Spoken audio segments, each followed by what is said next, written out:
Dear friends, dear strangers, dear world, my name is Jeremy and I need your help.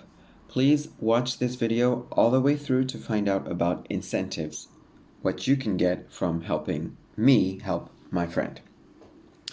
I want to help my friend Sultan, but I don't have the power to do it all alone. Sultan is a refugee from the ongoing civil war in Yemen. He's also a refugee because of who he is. Sultan identifies as a member of the LGBTQ community. Recently, we have had some good news. Sultan's application for asylum may be approved. This has been a long wait, and the operating word right now at the moment is may. Nothing is ever certain in a refugee camp. In the meantime, life in the refugee camp continues to be a daily struggle for my friend Sultan, so I need your help to raise funds for him. What are the specific goals of this fundraiser? Well, there are two goals of this fundraiser, and you can help with both. The immediate goal of this fundraiser is to raise funds, like all fundraisers. I will explain later what we need to raise funds for.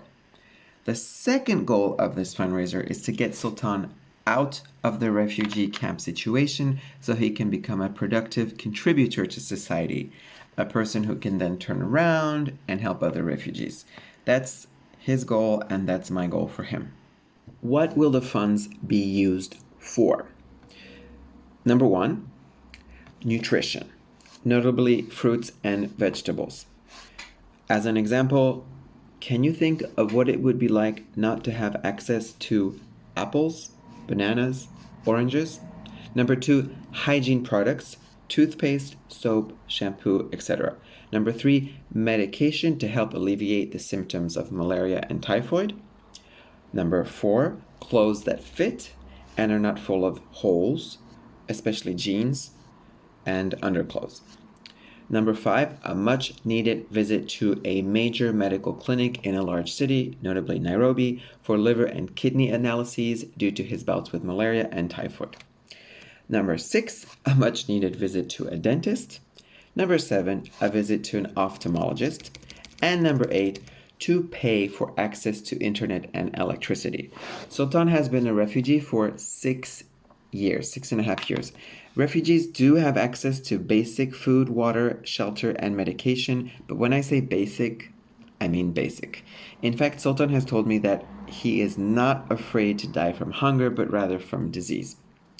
The doctors at the camp tell Sultan that he needs to visit a large clinic in a large city, but without this fundraiser, he has no way to pay for the trip to and from the large city, as well as to pay for the actual hospitalization. Why can't Sultan just work and spend his own money? Although recently Sultan has received some good news, saying that his asylum application might be approved, asylum seekers in refugee camps are not allowed to work.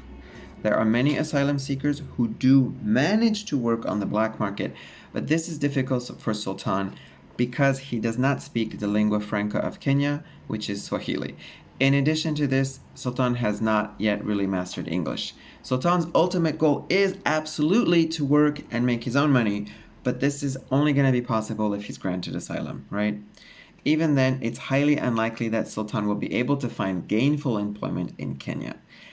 That is why, as I mentioned before, the ultimate goal is to get Sultan to a country where he can become a permanent resident, to study the language, and then to work, then turn around and help other people.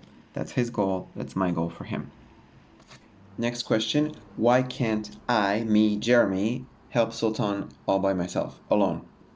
Well, even though I was blessed with a good education, a supportive family, and I'm lucky to have lived in countries with basically functional governments, I have had mental health roadblocks along the way, notably this summer. The last few years have been really hard, so at the moment I'm really very, very low income and I cannot do as much as I would like to. I am dedicated to continually helping Sultan, and this is until he can help himself and then help me. My grandfather always told me that instead of giving directly to charities who siphon a lot of money into middleman, it's better to find a person and help him or her directly, and that's what I've done. Now, as I mentioned before, Sultan's ultimate goal is not to depend on others, just like my ultimate goal is not to depend on others, but until he can help himself, I have to depend on the kindness of others. In fact, Sultan has told me that he feels ashamed and embarrassed to ask for funds, but he needs our help now so he can get out of the situation, turn around, and then help other people. The last thing is, you might ask me, well, you mentioned incentives. Yes, there are incentives. Anyone who donates 25 US dollars or more will be sent, if you want, you don't have to take this, a custom hand-drawn artwork that I have created specifically for this fundraiser. You might know that I draw and paint a lot. I'm not some kind of famous artist, but these are hand-painted works of art. They're small scale, mixed media works on very sturdy cardstock. I have some unpainted cardstock here. Basically, each one will be completely unique. You can send them as greeting cards to your loved ones, or you can use them to decorate around your home. Each work will be unique, like I said before. These are not prints. All of the works will come with my signature eye. I always draw eyes. And these are a tribute to the eyes that are often seen in West and Central Asia that thwart the evil eye. That was my inspiration as a child to start drawing eyes, and that's still my inspiration now. Thank you so much for listening, and I hope you can donate. Basically, this fundraiser is to help someone. The holidays are coming up, and I hope you find it in your heart to donate. Thank you very much on my part, and I'm sure on Sultan's part as well. Bye.